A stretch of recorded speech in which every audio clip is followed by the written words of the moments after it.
नमस्कार, आप देख रहे हैं बहस बिहार की, लेकिन बहस है पूरे भारत की, क्योंकि इन दिनों भारत को बदनाम करने की एक कवायद चल पड़ी है। कवायद हम इसलिए कर रहे हैं कि अगर आपको गर्मी लग रही है और किसी को ठंड लग रही है और किसी को गर्मी ही पसंद है, तो आप कह रहे हैं कि नहीं, हमें यह पसंद नहीं है और पूरे राष्ट्र को पसंद नहीं है।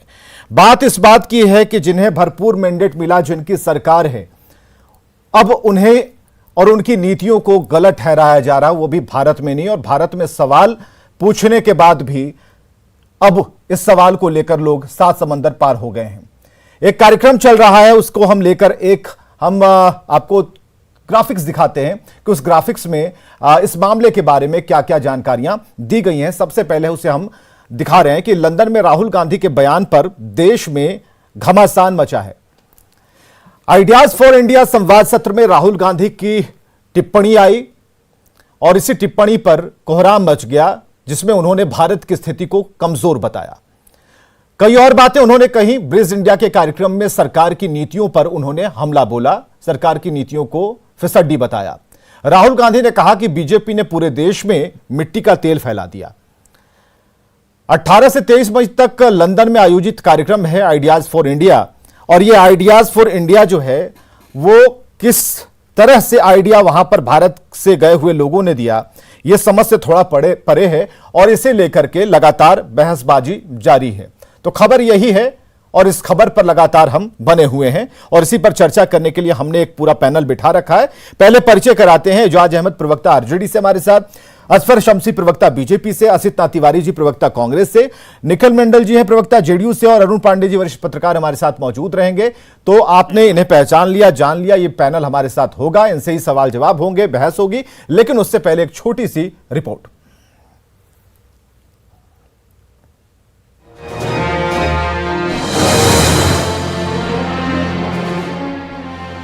सियासी परेशानी देश में ही थी उठनी, देश के मामलों पर क्यों चर्चा सरेआम, विदेश में बयान, देश में घमासान, लंदन में देश को क्यों किया बदनाम।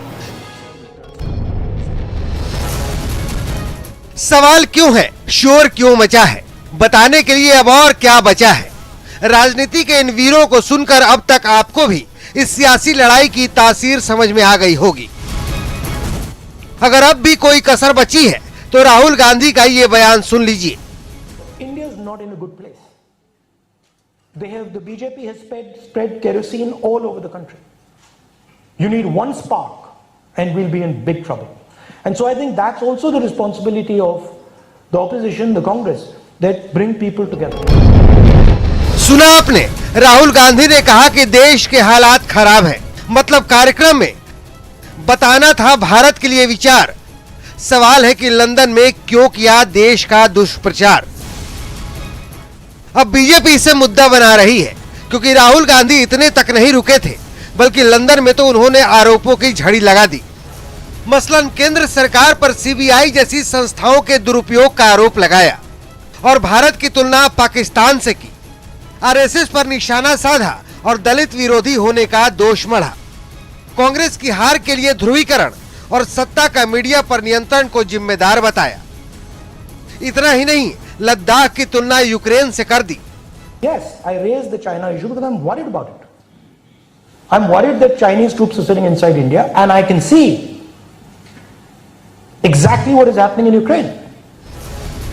अब इस हालात में सत्ताधारी दल का हमलावर होना तो मानो तय ही था। बीजेपी ने भी कांग्रेस पर जोरदार हमला बोल दिया। मिट्टी का तेल तो कांग्रेस पार्टी छिड़कती है, उस मिट्टी के तेल को डालने वाले कांग्रेस पार्टी के ही नेता थे। इस दौरे में राहुल गांधी के साथ आरजेडी के तेजस्वी यादव और मनोज झा, टीएमसी की महुआ मोइत्रा और सीपीएम के सीताराम येचुरी भी मौजूद रहे, जो कहीं न कहीं बीजेपी से सियासी शिकस्त खा चुके हैं और सत्ता में लौटने के लिए सियासी पेच लड़ा रहे हैं। Bureau report, news 18 network.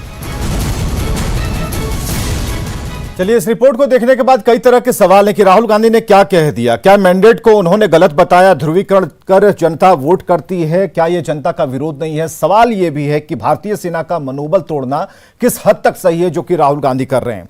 विदेशी जमीन से अपनी सरकार को बदनाम करना कितना सही है? ये चंद सवाल हैं, लेकिन अहम सवाल हैं, मजबूत सवाल हैं, और शायद असिता तिवारी जी जो कांग्रेस के प्रवक्ता हैं वो बेहतर इसका जवाब दे पाएंगे। शुरू करते हैं असिता तिवारी जी से। राहुल गांधी जी ने जो कहा, उन्होंने केरोसिन फैलाने की बात कही, तो केरोसिन तो अब नजर नहीं आता, लेकिन आखिर क्यों कही? अपनी जमीन पर ही फैसला कर लेते, अपनी जमीन पर ही बात कर लेते। लंदन जाकर ये ऐसी बातें कहना, ऐसे मुद्दों को उठाना कहां तक सही है? अमेरिका जाके प्रधानमंत्री नरेंद्र मोदी ने कहा कि भारत अब भीख का कटोरा लेकर नहीं घूमेगा, तब यह सवाल नहीं उठा। ब्रिटेन में जाके उन्होंने कहा कि सांप छुछुंदर वाले देश से भारत को बाहर करना है, प्रधानमंत्री होने के बाद उन्होंने बात कही, तब यह सवाल नहीं उठा। लेकिन अब यह सवाल उठता क्योंकि अमित ये इसलिए उठ रहा है क्योंकि आप केंद्र की सरकार और भारत की सरकार पर सीधे हमला कर रहे हैं। सुनिए सुनिए सवाल का, हाँ तो और करना ही चाहिए, इसमें बुरा क्या है? और ऐसी क्या बात है, आपको नहीं लगता कि भारत में केरोसिन छिड़क दिया गया है, बस एक चिंगारी की कहीं जरूरत है और समाज में आग लग जा रही है? नहीं हो रहा है क्या?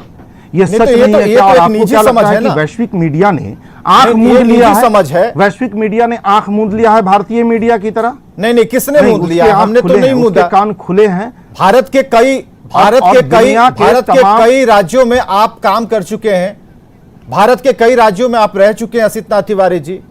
कहां से केरोसिन की बू आ रही है, ये हमारी समझ से परे है।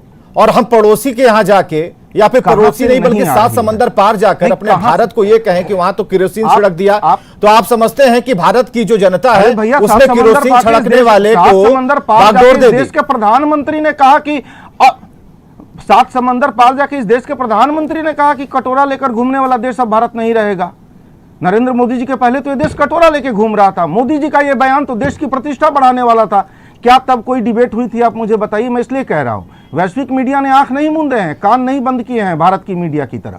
उसे भी पता है कि भारत में क्या हो रहा है, और वो भारतीयों का कार्यक्रम था। वहां के जो सवाल हैं, पूरे सवाल आप सुनिए। वहां के पत्रकारों को भारत के बारे में सब कुछ पता है। यूट्यूब पर है ये पूरा प्रोग्राम, आपको इसके बाद समय मिले तो जरा सुनिए। नहीं, उसी से निकाल कर रिपोर्ट बनाई गई है, ऐसा नहीं है कि सवाल नहीं सुना गया। हाँ। हमें सिर्फ इतना बताइए, कितना जरूरी था, कितना जरूरी था इस मैंडेट को धता बता देना? कितना जरूरी था कि भारतीय जनता, भारत की जो जनता है, उनकी जो मानसिकता है, उनके अपने जो विचार हैं, उन्हें सरासर कह देना कि नहीं, वहां पर तो जो सरकार है वो किसी काम की नहीं है, उनकी नीतियां फेल है। तो जो जिस सरकार को भारत की जनता ने चुना, तो सारी जनता पर सवाल हो गया। ये तो सरकार की नीतियों की आलोचना करना मैंडेट की आलोचना कब से हो गया भाई? सरकार की नीतियों की आलोचना तो वाजपेयी जी भी करते रहे। इसका मतलब वाजपेयी जी नीतियों पर तो अलग तरह से सवाल खड़े किए गए, ठीक है, आपकी बात हम मान रहे हैं। नीतियों पर तो अलग तरीके से सवाल खड़े किए जाते हैं, लेकिन सरकार भारत के बारे में नहीं सोच रही, विकासशील भारत अपनी गति में नहीं चल रहा है, और कई ऐसे सवाल वो डोकलाम तक चले जाते हैं बात करते करते। तो क्या भारतीय सेना हाथ पर हाथ धरे बैठी रही थी? भारतीय सेना का मनोबल आप कमजोर नहीं कर रहे? विवेक जी, नहीं, सेना को सरकार गवर्न करती है, वो आदेश देती है।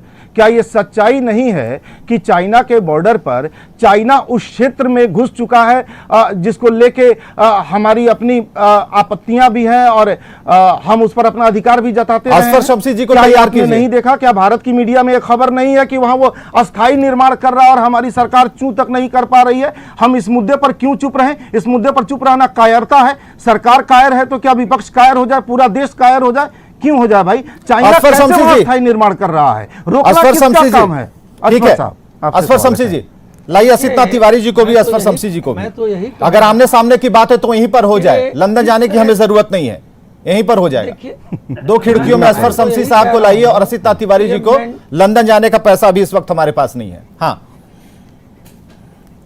देखिए, मेरे पास भी नहीं है भाई। मैं तो इसे मेंटल बैंकरप्सी कहूंगा। मेंटल बैंकरप्सी इसलिए कहूंगा कि जो लोग हिंदुस्तान से जाकर के विदेश में, ये तो मैंने मेंटल बैंकरप्सी है। और एक किसी जमाने में हुआ करता था कि जो राजा होते थे वो कहते थे कि बाय बॉर्न हम राजा होते हैं, इसीलिए मुझे जनता ने जनादेश नहीं दिया है। मुझे भगवान ने जनादेश दिया है। अगर मैं सही हूं तो मैं सही बोलूंगा, अगर मैं गलत हूं तो भी जनता को कहना होगा कि ये सही है। तो ये उस जमाने की बात राहुल गांधी जी कर रहे हैं, चूंकि ये तो एक परिवार के अंदर ही सीमित है। और वो चीज जो ब्रेड एंड बटर कभी खाया जाता था लंदन में, और अगर कोई पूछ लेता था कि मुझे रोटी नहीं मिल रही है, तो राजा कहते थे कि तुम्हें रोटी नहीं मिल रही है, तुम्हें तो ब्रेड एंड बटर खाना चाहिए। तो ये उस मानसिकता में आज भी जी रहे हैं, और शायद इसी का परिणाम है कि अपने मुल्क, अपनी मिट्टी को आप दूसरे जगह जाकर के इस तरह की बातें कर रहे हैं। आप पाकिस्तान की वकालत कर रहे हैं। अरे भाई, उस पाकिस्तान की बात कर रहे हैं। इस मुल्क का बंटवारा हिंदू और मुसलमान के आधार पर हुआ था, और पाकिस्तान पाकिस्तानी मुल्क के रूप में स्टैब्लिश हुआ था। वहां कोई डेमोक्रेसी नहीं थी, और हिंदुस्तान ही ऐसा मुल्क था जहां के सर्वधर्म संभाव के बाद भी किसी भी जाति के लोग रहते थे, वो बड़े से बड़े पोस्ट पर जा सकते थे। आप पाकिस्तान की वकालत कर रहे हैं। तकनीकी तौर पे कुछ गलत ये बोल गए। अगर हिंदू और मुस्लिम के आधार पर बंटवारा हुआ तो ये हिंदुस्तान में कैसे रह गए? अरे जरा पूछिए इनसे, अगर हिंदू और मुस्लिम के आधार पर बंटवारा हुआ तो ये हिंदुस्तान में कैसे रह गए? नहीं से पूछिए तो बोलिएगा, बोलिए ना, इसका जवाब। असफर साहब, जहां कमजोर पड़िएगा, जहां गलत बोलिएगा, वहां तो टोका जाएगा ना असफर साहब, तो वही टोक रहे हैं आपको। हाँ चलिए, आप कैसे रह गए हिंदुस्तान में, बताइए। इनके बोलने से होगा इसका? आप बोल रहे हो, उसी की बात कर रहा हूं। मामले में कैसे आया था? बताइए, आप बताइए ना कि हिंदू, आप ही ने कहा ना कि हिंदू और मुस्लिम के आधार पर हुआ था। मोहम्मद अली, आप हिंदुस्तान में कैसे रह गए? बिल्कुल, ये विशालता थी, उदारता थी, महानता। वही उदारता हम अभी भी चाहते हैं, उसी को तो आप लोग खराब कर रहे हैं। हम वही उदारता आज भी कायम रखना चाहते हैं। हमारे पुरखों में जो उदारता थी उसको बचाए रखिए, उसको खत्म क्यों कर रहे हैं? उसी मानवता को बचाए रखना है। विशालता, उदारता और मानवता का निचोड़ हिंदुत्व है, इसीलिए मुसलमान यहाँ पर। हाँ, मैं कह रहा हूँ बंटवारा हिंदुस्तान और पाकिस्तान में जो हुआ था, उसी उदारता को आप खत्म क्यों करना चाह रहे हैं? उसको आप खत्म करना चाहते हैं। हम देखिए, हम ही पर कह रहे हैं, हिंदुस्तान की विशालता, ये हम ही पे कह रहे हैं। बताइए, आप विदेश में बड़ा झूठ क्या होगा? वकालत कर रहे हैं, बताइए। आप इसकी वकालत कहाँ पाकिस्तान की वकालत हुई है? ये भी झूठ है इनका। पाकिस्तान, ये भी झूठ है कि पाकिस्तान की किसी ने वकालत की है। एक लाइन दिखा दीजिए राहुल गांधी जी का बयान जिसमें पाकिस्तान की वकालत हुई हो। ये भी इनका झूठ है। असफर शमसी साहब, पाकिस्तान वाली लाइन सही में, ये पाकिस्तान वाली लाइन कहां सुनी आपने? हाँ बताइए। इसलिए मैं बता रहा हूँ कहां सुनी? नहीं, क्लियर कीजिए। पैदा हो रहा है, नहीं, क्लियर कीजिए। हमारी रिपोर्ट में भी नहीं थी, तो हम तो तलाशेंगे ना। बताइए कहां सुन ली? नहीं सुनिए, मैं ये अरे इस तरह की सैकड़ों बार कांग्रेस, नहीं, सैकड़ों नहीं, लंदन वाली बात कीजिए, लंदन वाली बात कीजिए। बेहतर हालत है। अब झूठी कहानी सुनो। नहीं, एक झूठ के लिए भाजपा 100 झूठ बोलती है, ये इनकी आदत है।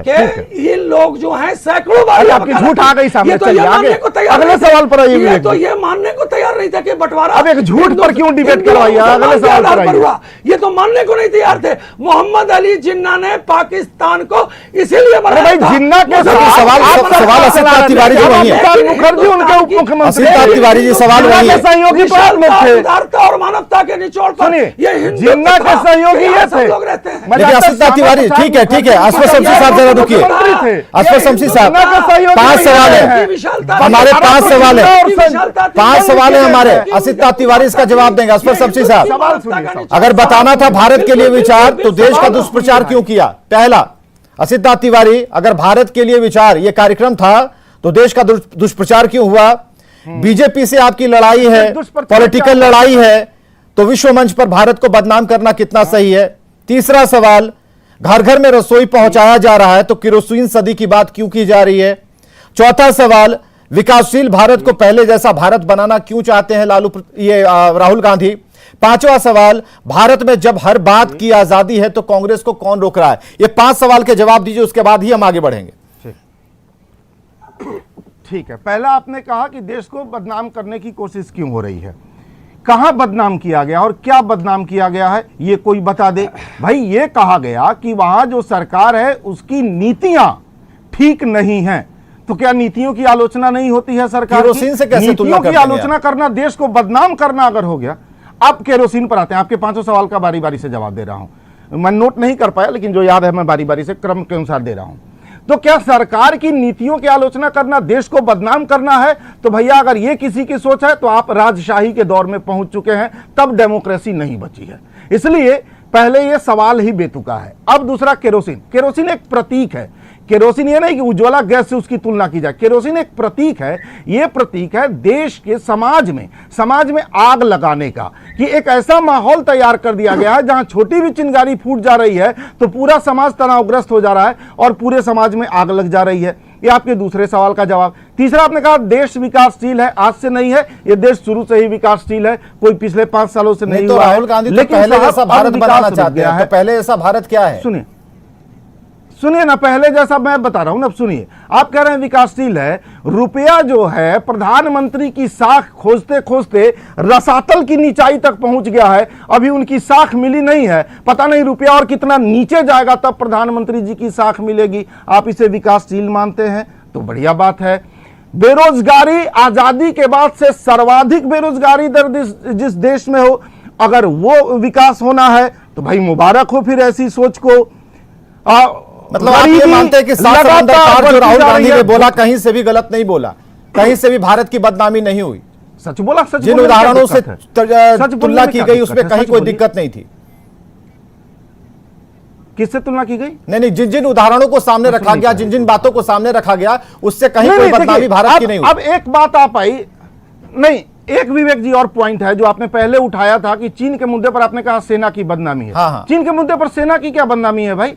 ये तो भारतीय सेना ने एक्शन लिया ना। सेना को क्या आदेश मिला है अभी तक? नहीं, भारत नहीं, क्या आदेश भारतीय सेना ने तो एक्शन लिया ना। भारतीय सेना ऐसा थोड़ी थी कि हाथ पर हाथ धरे बैठी थी। लेकिन आप कहेंगे कि इस मुद्दे पर सवाल इस देश की सुनिए ना, सवाल इस देश की सरकार पर है कि आप क्यों चुप्पी साधे बैठे हैं? सेना को क्यों नहीं आदेश दिया जा रहा है? क्यों वहां लगातार जिस जमीन पर हम दावा करते रहे उस पर चीन लगातार? हमारे साथ अरुण पांडे जी भी वरिष्ठ पत्रकार, उसके बाद हम आते हैं मंत्रालय को बता। अरुण पांडे जी वरिष्ठ पत्रकार हमारे साथ है। अरुण पांडे जी, ये 7 समंदर पार वाली जो कहानी है उस पर कांग्रेस जो भी कहे, लेकिन पूरे देश में एक अलग तरह की हवा। हम आते हैं सीता तिवारी जी आप पर, जरा अरुण पांडे जी की सुनते हैं। अरुण पांडे जी, इस पूरे विषय को, इस पूरे मसले को किस तौर पर आप देख रहे हैं, किस तरीके से देख रहे हैं, आपके चश्मे से कैसा नजर आ रहा है? नहीं, देखिए, एक बात तो है कि यदि विदेश में कोई इस तरह का एक संगोष्ठी हो रही है और आइडिया फॉर इंडिया पर विचार हो रहा है, तो वहां कोई यदि विपक्ष के ही नेता को बुलाएगा, केंद्र सरकार का कोई प्रतिनिधि नहीं गया है, तो एक जिम्मेवार विपक्ष के नाते भारत की जो छवि है हमें तो ख्याल रखना होगा। ये बात ठीक कह रहे हैं कांग्रेस के प्रतिनिधि कि हम सरकार की नीतियों की आलोचना करेंगे। नीतियों की आलोचना करना बुरी बात नहीं है, महंगाई बेरोजगारी जो स्थिति है, लेकिन अब वो जो भाव भले समझा रहे थे, लेकिन शब्दों का जो चयन है, सचमुच क्या देश में क्या आसन तेल छिड़क जो बात कही गई है, जिस पर बीजेपी ने कई प्रतिक्रिया जताई है, तो हमें शब्दों के चयन में तो कहीं न कहीं राहुल हमेशा पिछलते हैं और यही आलोचना का विषय होता है। आज खुद कांग्रेस अपनी इन्हीं नीतियों के कारण, कार्यक्रमों की कमी के कारण आज खुद विपक्ष में ही उसकी साख समाप्त हो गई है कि कांग्रेस का नेतृत्व विपक्ष स्वीकार करने को तैयार नहीं है। यदि भाजपा का विकल्प कांग्रेस को बनना है, जो कांग्रेस ही बन सकती है, एक राष्ट्रीय दल है, लेकिन कांग्रेस दिन ब दिन हाशिए पर क्यों जा रही है? इसका संगठन की कमजोरी है, नेतृत्व की कमजोरी है। आज एक एक्स्ट्राऑर्डिनरी अथॉरिटी बने हुए हैं राहुल, कांग्रेस के प्रेसिडेंट ने सब कुछ एक्ट कर रहे हैं अध्यक्ष की तरह। तो जो बात वहां बोल रहे हैं राहुल को संगत रखनी चाहिए। ये बात ठीक है कि वो मंच इसके लिए नहीं था कि भारत की छवि को बिगाड़ी जाए, भारत को बदनाम किया जाए। आप भारत की कहां मजबूती से खड़ा, इस बात को भी रखिए। सवाल तो सभी पूछे गए थे, अभी बता रहे थे तिवारी जी। और वहां क्या ये कहना मुनासिब होगा कि रूस और यूक्रेन की तरह भारत में चीन ने स्थिति बना रखी है लद्दाख में और डोकलाम में जो हुआ, और भारत सरकार चुप बैठी है क्या? युद्ध की एक नीति है, और आप जानते हैं चीन की विस्तारवादी नीति पूरी दुनिया में, चीन सिर्फ भारत ही परेशान नहीं है, कई देश परेशान है, और तो विकास करके जिस ढंग से उसका विस्तारवादी जो नीति उसकी चल रही है, आप जानते हैं जी लंका की हालत क्यों बिगड़ी, पाकिस्तान की हालत क्यों बिगड़ी, चीन के वहां जिस तरह से विकास के नाम पर वहां प्रोजेक्ट बड़ा बड़ा करता है, और इस तरह से वो नहीं, दुख तो तब होता है जब श्रीलंका की तुलना भारत से कर दी जाती है 7 समंदर पार। नहीं, ये तुलना, ये महंगाई के सवाल पर आपकी चिंता स्वाभाविक है, लेकिन लंका से कैसे तुलना कर सकते हैं? आज देश में वो स्थिति नहीं है, महंगाई है। आज ही केंद्र सरकार ने जो फैसला लिया है, ये देर से लिया गया फैसला है। तिवारी जी कुछ कहेंगे क्या? बताई गई है, जनता जी तब आ रही। नहीं, देखिए, श्रीलंका से तो भारत की अर्थव्यवस्था की तुलना बिल्कुल गलत है। वो देखिए, अर्थशास्त्र की जानकारी जिसे नहीं होगी वही कर पाएगा। भारत की अर्थव्यवस्था मूलतः कृषि पर निर्भर है। नहीं तो राहुल गांधी ने जो तुलना की वो किस टाइप की तुलना थी? जैसा कि अरुण पांडे कह रहे हैं और बाकी लोग जो समीक्षक हैं वो भी यही कहते हैं कि शब्दों के चयन में कहीं ना कहीं गड़बड़ी हो जाती है राहुल गांधी से। श्रीलंका से कहां तुलना की है? नहीं, जो अर्थव्यवस्था और जिस तरीके से वहां पर डावाडोल स्थिति है, तो भारत में भी कुछ आशा। भारत का किसान हर बार बचा लेता है, तो ठीक है ना, तो सरकार तो बढ़िया काम कर रही है ना किसानों के लिए। नहीं सकती कभी, ये तो मानिएगा ना कि भारत की सरकार किसानों के लिए बेहतर काम कर रही है। यहाँ के किसान बढ़िया काम कर रहे हैं शुरू से। इस सरकार ने सुविधाएं तो सरकार ही दे रही है ना, बाजार कौन दे रहा है? यहाँ की किसानी जो है, यहाँ की किसानी हरित क्रांति के बाद भारत की किसानी में बहुत बड़ा बदलाव आया और हरित क्रांति के बाद भारत के किसान भारत की अर्थव्यवस्था की रीढ़ बने। और यही वजह है कि तमाम वैश्विक समस्याओं के बावजूद हम अपनी अर्थव्यवस्था को बचा लेते हैं। पहले भी आपको याद होगा, मनमोहन सिंह जी जब प्रधानमंत्री थे, अचानक वैश्विक मंदी छा गई, अमेरिका जैसे देश में बैंक बंद होने लगे, भारत में बैंक नहीं, हम तो राहुल गांधी पर ही आज टिकेंगे, हम कहीं किसी पर नहीं जाएंगे। राहुल गांधी ने जो बातें कही उसी पर आज विमर्श होगा। एजाज अहमद साहब प्रवक्ता हमारे साथ आरजेडी से है। एजाज अहमद साहब, एक बड़ी टोली गई है, तेजस्वी भी हमें दिखाई दिए हैं, तो वो भी बताएंगे कि क्या स्थिति और कैसे कैसे हम इन चीजों से उबर सकते हैं और यहाँ की सरकार की नीतियां क्या हैं। तो कुछ बातचीत हुई है और जो दौरा हुआ है तेजस्वी का, तो क्या उसमें भी कुछ ऐसा ही सुनने को आएगा? देखिए, राहुल गांधी जी ने एक बात जो उठाया कि सीबीआई और अन्य एजेंसियों का दुरुपयोग हो रहा है, इसके संबंध में मैं कहना चाहता हूं कि माननीय सर्वोच्च न्यायालय ने कुछ दिन पूर्व टिप्पणी की थी कि सीबीआई, ईडी और आप केरोसिन वाली बात से शुरू नहीं कीजिएगा, आप सीधे सीबीआई से कीजिएगा, क्योंकि कल ही ताजा मामला है। नहीं, मैं बता रहा हूं ना। देखिए, कहीं ना कहीं जो कल डिबेट था, जो कल बातें कहनी थी तेजस्वी जी को, उस बातों को कहीं ना कहीं बिहार और देश में नहीं पहुंचे। इसके लिए कल जिस तरह से सीबीआई को माध्यम बनाया गया, ये स्पष्ट रूप से प्रमाण है कि सीबीआई का किस तरह से दुरुपयोग हो रहा है। और उन्होंने जो कहा कि सीबीआई और अन्य एजेंसियों का दुरुपयोग किया जा रहा है, इसके संबंध में माननीय सर्वोच्च न्यायालय ने टिप्पणी की थी कि सीबीआई, ईडी और अन्य एजेंसियां अपनी विश्वसनीयता खो रही है। इसकी विश्वसनीयता को बनाए रखने के लिए एक कमीशन बनाने की आवश्यकता है, एक आयोग बनाने की आवश्यकता है। और हम समझते हैं कि जिस तरह से सीबीआई विपक्षी दलों को टारगेट करती है, चाहे वो ममता बनर्जी हो, चाहे लालू प्रसाद जी के परिवार हो, कल भी अरुण पांडे हमारे साथ थे, चाहे कल भी अरुण पांडे हमारे साथ थे जो वरिष्ठ पत्रकार, उन्होंने इस पर विशेष तौर पर रोशनी डाली थी। भारत को बदनाम करने गए थे लंदन, क्या लंदन में राहुल गांधी ने क्या कुछ ऐसा कहा जो यहां पर पूरी आग लगी हुई है? पूरा पैनल अभी भी उसी तरीके से बैठा हुआ और बहस की मुद्रा में है। लेकिन एस जयशंकर ने क्या ट्वीट किया है, सबसे पहले ये स्क्रीन पर हम रखने जा रहे हैं। राहुल गांधी को उन्होंने जवाब दिया अपने तरीके से, ट्वीट किया एस जयशंकर ने। ये ट्वीट हम आपके सामने रख रहे हैं। उन्होंने कहा कि हां, भारतीय विदेश सेवा बदल गया है। विदेश मंत्री एस जयशंकर ने कहा ट्वीट करते हुए कि हां, वे सरकार के आदेश का पालन करते हैं, हां, वे दूसरों के तर्कों का विरोध करते हैं। एस जयशंकर ने कहा कि नहीं, ये अहंकार नहीं कहलाता है। और फिर उन्होंने कहा कि यह आत्मविश्वास कहलाता है। तो कई बातें लिखी जा रही हैं और एक एक कर अभी ट्वीट आ रहे हैं और इसे राष्ट्रीय हित की रक्षा करना कहते हैं। तो अलग अलग तरीके से इसका सवाल का जवाब दिया जा रहा है। जो सवाल सात समंदर पार उठाए गए और नीतियों का जिस तरह से कहा गया कि सरकार की नीतियां पूरी तरह से फेल हो गई हैं, और ये केरोसिन वाली बात तो सबसे पहली लाइन है। हमारे साथ सभी मेहमान जुड़े हुए हैं और सब जिनसे बातचीत नहीं हुई थी, निखिल मंडल प्रवक्ता जेडीयू से थे, उनकी राय जाननी जरूरी है क्योंकि सरकार में वो है।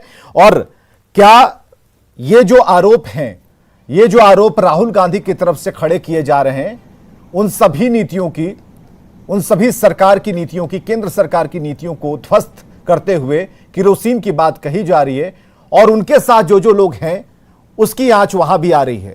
तो निखिल मंडल जी, बेहद जरूरी है कि इस लंदन यात्रा और सात समंदर पार से आती हुई ध्वनि पर आपकी भी आवाज स्पष्ट हो। देखिए विवेक जी, जब आप अगर उदाहरण के तौर पे लें तो अगर आप मैथ्स के एग्जामिनेशन में सोशियोलॉजी लिखेंगे तो आप फेल हो जाएंगे। हुआ कुछ ऐसा ही, इसलिए ये किरकिरी हुई। सब्जेक्ट क्या था? अगर उस कॉन्फ्रेंस का सब्जेक्ट देखिएगा तो वो था आइडियाज फॉर इंडिया प्रोग्रेस। तो ऑब्वियसली वहां पे इंडिया, अगर मान लीजिए कुछ समस्या है भी और या फिर आप अचीव किए हैं, उसमें और अचीवमेंट की जरूरत है, तो वो प्रोग्रेस कैसे होगा? जो आइडियाज हैं आपके पास, उसको लेकर के वहां पे बातों को रखना था। निश्चित रूप से आप विपक्ष में हैं, ठीक है, सरकार की खामियां आप निकाल सकते हैं, लेकिन उसके लिए आपके पास पर्याप्त जगह और समय देश में मिलता है। पॉलिटिक्स ही तो करते हैं हम लोग, दिन रात इसी चीज पे लगे रहते हैं कि सामने वाला क्या किया, हमने क्या किया, आपने बेहतर किया या हमने बेहतर किया। लेकिन वहां पे स्थिति ये होनी चाहिए थी कि पॉजिटिव पॉलिटिक्स के तहत कौन सी चीजें को और बेहतर किया जा सके, या फिर यह भी कहा जा सकता था कि अगर हमें मौका मिलेगा तो हम पाइपलाइन में किस तरह चीजों को लेकर के, किस तरह से अगर आप एम्प्लॉयमेंट पे बात करते हैं या तमाम जितने सारे इश्यूज को लेकर के वहां पे आप रख रहे हैं, उसका आपके पास क्या पाइपलाइन है, अगर आपको मौका मिलता है तो आप उसे कैसे कर पाएंगे, ये होना चाहिए था। लेकिन वही बात हो गई कि आप देश की पॉलिटिक्स के चक्कर में कहीं ना कहीं देश की फजीयत कर दिए। और आपने देखा है कि इस देश में ही कई बार, हम तो सबसे बड़े उदाहरण के तौर पे अटल बिहारी वाजपेयी जी को ले सकते हैं कि वो भी कई दफे उन्होंने एग्जाम्पल सेट किया था कि वो विपक्ष में रहते हुए भी जब वो विदेश यात्रा पे जाते थे तो देश की प्रतिष्ठा किस तरह से बची रहे उसका वो खास ख्याल रखते थे। तो निश्चित रूप से मुझे लगता है कि वहां कहीं ना कहीं राहुल गांधी जी ने गलती की है कि जिस प्रकार से आपने जो टिप्पणी की है और जो शब्दों का चयन, आशीष जी की मेहनत का क्या होगा? आशीष जी ने आज बहुत तैयारी की थी, आशीष जी ने सभी सवालों का जवाब आज ढूंढ कर निकाला है और घूमकर उस सवाल पर आते हैं जो बेरोजगारी वाला मुद्दा है, जहां पर रोजगार एक बड़ी समस्या है, महंगाई एक समस्या, उस पर आते हैं। केरोसिन वाली भी बात कर रहे हैं, लेकिन वो उज्ज्वला योजना से उस गैस सिलेंडर को जोड़ दे रहे हैं। तो आप अगर उन्हें बता पाए तो बेहतर है, क्योंकि आज उन्हें काफी तैयारी करनी पड़ी है, क्योंकि राहुल गांधी ने कुछ ऐसा कह दिया है और ये आवाज उन तक भी पहुंच रही है। बता रहा हूं। देखिए विवेक जी, जो इशू है, मान लीजिए एम्प्लॉयमेंट, बेरोजगारी की समस्या है, तो उसे कौन डिनाई कर रहा है कि बेरोजगारी एक बड़ा समस्या नहीं है? उसे तो सभी मान रहे हैं, लेकिन उस पर हम काम कैसे करेंगे? और बेहतर अगर गवर्नमेंट के अलावा भी आपके पास कुछ आइडियाज है तो वो आप बताएंगे ना, या फिर आप गवर्नमेंट को ही वो आइडिया दे सकते हैं कि आप इस प्रकार से इसे ऐड ऑन कीजिए और इस तरह से और एम्प्लॉयमेंट जनरेट होगा। बात करने का तरीका नहीं, शब्दों का चुनाव, इसमें राहुल गांधी फेल हो गए। क्या आसित नाथ तिवारी जी आप मानेंगे इस बात को कि शब्दों की कमी है आज भी राहुल गांधी के पास? नो डाउट, ये तो हुआ ही। अच्छा विवेक जी, आप मुझसे जो सवाल पूछ रहे हैं, इस सवाल के बदले मैं आपको कोई कहानी सुनाने लगूं तो आप मानेंगे कि मैं ठीक काम कर रहा हूं? नहीं मानेंगे। वही तो राहुल गांधी जी ने किया। राहुल गांधी जी से जो सवाल पूछा गया वो आप दिखा दीजिए। सवाल का जवाब देना है ना। जब आपसे कोई चर्चा करता है, कोई बात करता है, विवेक मुझसे सवाल पूछ रहे हैं तो मुझे सवाल का जवाब देना है ना। उत्तर से कई बार उसका जवाब राहुल गांधी कई बार प्रश्नों के मायने भी पता चल जाते हैं। वही मैं कह रहा हूं, तो जो प्रश्न है जवाब उसका आएगा। विवेक मुझसे सवाल कुछ कर रहे हैं, मैं बैठ के यहाँ कोई और कहानी शुरू कर दूं तो आपका ये पूरा कार्यक्रम यही कहा शुरुआत में कि मैथ लिखिएगा तो फेल हो जाएगा। वही राहुल गांधी जी ने कहा, समझ ही नहीं पाए। निखिल मंडल जी नहीं समझ पाए। आपको सवाल सुनाइए, सवाल राहुल गांधी जी से पूछा गया वो जरा इन्हें सुनाइए। इसका मतलब ये सुन के नहीं आया वो सवाल। नेशन फर्स्ट, सवाल का जवाब देना था। एक लाइन है, नेशन फर्स्ट, सवाल का जवाब देना था ना। देश प्राथमिकता देना, देश की चिंता तो जाहिर कर रहे हैं। देश की चिंता का, देश की चिंता। अच्छा निखिल जी, आप मुझे बताइए, सुनिए निखिल जी, इतनी देश की चिंता जब आपको लेकर के आप वहां पे कर रहे थे, आपने एक आइडिया बताइए कि राहुल गांधी ने कौन सा आइडिया दिया? अमेरिका के प्रधानमंत्री नरेंद्र मोदी ने कहा कि भारत अब भीख मांगने का कटोरा लेकर दुनिया में नहीं घूमेगा। एक ही सवाल पूछ रहा है, आपको चिंता प्रोग्रेस पे क्या प्रोग्रेस किस तरह भारत करे? ब्रिटेन में राहुल गांधी जी ने क्या एक लाइन भी प्रोग्रेस और मदारी वाला देश नहीं रहेगा तो क्या इससे भारत का बड़ा नाम हो गया था? तब आपने ये सवाल क्यों नहीं उठाया? अरे किसने क्या किया उसका मतलब नहीं, आपने क्या किया? क्या आप उसको सही माना? आप यहाँ पर डिपेंड भी कर रहे हैं। हम ही इसे भारत बना के रखेंगे। आपने ही भारत बनाया, हम ही इसे भारत बना के रखेंगे। हम इस कह रहे तरह हैं की ना, भारत हमने जो बनाया वो आप बेच के खा रहे हैं। हमने जो बनाया वो बेच के खा रहे हैं। तो उदाहरण है पूरे देश के सामने। अटल जी का एक जो लाइन हमने बड़ा बना अच्छा है, दिया वो आप लगातार बेच रहे हैं और खा रहे हैं। सुन लीजिए, हमने नहीं बनाया होता तो आप बेचते क्या? ये बताइए। एक आखिरी लाइन अटल जी का याद कर दूं, जो कि एक बड़ा उन्होंने भाषण दिया था पार्लियामेंट में। उसमें कहा था कि सरकारें आएगी जाएगी पर ये देश रहना चाहिए। बस निश्चित रूप से राहुल गांधी जी हो या कांग्रेस हो, सभी को ये समझना चाहिए कि देश जो है नेशन फर्स्ट। हाँ विवेक जी। चलिए, इस बात पर सभी एक हैं। अरुण पांडे जी किसके पास हम जरा चलते हैं। अरुण पांडे जी, शब्दों के चयन वाली बात तो है और उसे लोग समझ भी रहे हैं, लेकिन बात होती है प्रश्नों की, और कई बार उत्तर से भी प्रश्न बिल्कुल स्पष्ट हो जाते हैं। लेकिन जो कुछ भी कहा वो एक अपच की तरह है, क्योंकि सीधे साधे भोले भाले भारत की जो जनता है वो सीधा ही समझती है। आप किरोसिन कहेंगे तो पेट्रोल नहीं समझेगी, पेट्रोल कहेंगे तो डीजल नहीं समझेगी। उन्हें मतलब है कि भाई आपने जो कहा अक्षरशः हमने उसे मान लिया, आपने कहा कि यहां पर तो ये हो रहा है वो हो रहा है, उन चीजों को हमने देख भी लिया। लेकिन तर्कसंगत क्या है? आज कांग्रेस की जो दलीलें हैं, आज कांग्रेस जो कह रही है, उनके प्रवक्ता जो कह रहे हैं, उसमें कितना दम है? क्या लीपा पोती चल रही है कि उन्होंने कहा उसे धो दिया जाए गंगा जल से, या फिर एक नई एक पृष्ठभूमि जो है वो तैयार की जा रही है? क्योंकि इस यात्रा में जितने लोग शामिल हैं उनके चेहरे हम दिखा रहे हैं। वहां क्या चल रहा है इसके बारे में मुझसे बेहतर आप बता सकते हैं। वहां पर क्या हो रहा है, किस तरह की एक एंटिटी का विकास हो रहा है, वो आप बता पा रहे हैं? क्या वहां कोई एक थिंक टैंक काम कर रहा है, ये आप अच्छे तरीके से समझा पाएंगे? तो हमें जरा बताइए एक एक करके हमारे तीनों सवालों का जवाब। थिंक टैंक तो जो काम कर रहा है, जो जिस विषय पर आया है और जिन लोगों को बुलाया गया है बोलने के लिए, स्वाभाविक रूप से केंद्र में है कि वो केंद्र सरकार की नीतियों का, नरेंद्र मोदी सरकार की जो भी डंका बज रहा है पूरी दुनिया में, उसको वो डिनाउंस करे। ऐसे लोगों को बुलाया गया है। अब रही बात की विवेक जी सवाल आप करते हैं, जवाब तो हमें देना है। राहुल जी ने जो जवाब दिया, और तिवारी जी कैसे राहुल गांधी की बात को कहेंगे कि गलत कहा, लेकिन कई बातें, जैसे अभी आपको याद होगा कि राहुल देश में कह रहे हैं कि क्षेत्रीय दलों को कोई विचारधारा नहीं है। ये बात जो उन्होंने कह दी, कोई विचारधारा नहीं, थॉटलेस है सभी क्षेत्रीय दल। आज उन्होंने वहां सुधारा कि नहीं, कांग्रेस से किसी भी स्थिति में क्षेत्रीय दल में श्रेष्ठता की कमी नहीं। तो राहुल कुछ बोल जाते हैं, उसका इम्पैक्ट क्या होगा वो नहीं समझते हैं। यही उनकी भूल है और इसी का कांग्रेस खामियाजा भुगत रही है। कांग्रेस के नेता को ऐसे मंचों पर और हर जगह सफाई देनी होती है, तो वो जो कहना कुछ चाहते हैं बोल कुछ जाते हैं। वो जो मैंने आपको शब्दों का चयन कहा, राहुल के ही कई मौके पर, जो आज विपक्ष ने उनको कभी पप्पू कह दिया, मौका अवसर उन्होंने दिया है। सवाल तो आप करेंगे, जवाब हमें देना है। यही चूक राहुल से होती है।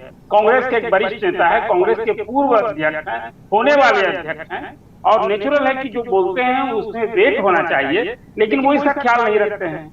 अब ये बात जो भी कही वहां की, ठीक है, उस मन से हम देश की छवि बनाएंगे। आप वहां आइडिया के लिए है कि भारी भारत के लिए क्या आइडिया होना चाहिए, तो ठीक कहा। अभी जदयू के प्रतिनिधिमंडल जी कह रहे थे कि भाई आप तो सकारात्मक सोच के, यदि भारत सरकार फेल कर रही है, उनकी नीतियां आपको पसंद नहीं है या उस नीतियां के कारण कहीं विफलता दिखती है, तो आपकी क्या सोच है, आप उसको सामने रखिए, देश को एड्रेस करेगा।